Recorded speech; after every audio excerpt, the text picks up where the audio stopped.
Page number 72 73 पे दूसरा complete होता है और तीसरा शुरू हो रहा है। वहाँ से 72 पे पहला कंप्लीट हो रहा है और दूसरा शुरू हो रहा है। आयत नंबर 10 जहाँ एंड हो रही है ना, लाइन नंबर है 1 2 3 4 5, छठी लाइन से पेज नंबर 72 की। अऊज़ु बिल्लाहि मिनश शैतानिर रजीम, बिस्मिल्लाहिर रहमानिर रहीम।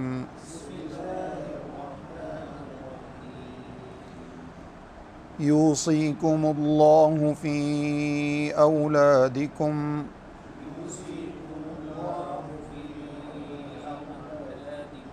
लिज़्ज़करि मिस्लु हज़्ज़िल उन्सयैन।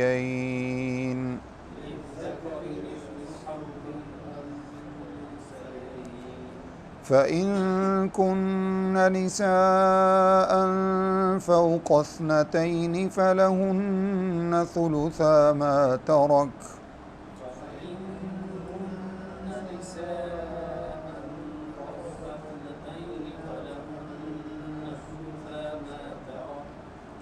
वइन कानत वाहिदतन फलहा निस्फ़।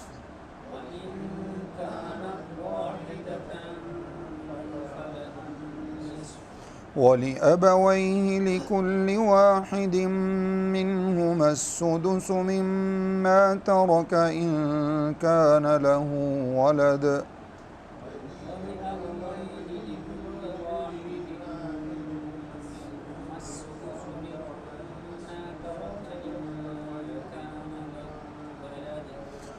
फ़इन लम यकुन लहु वलद ववरिसहु अबवाहु फ़लिउम्मिहि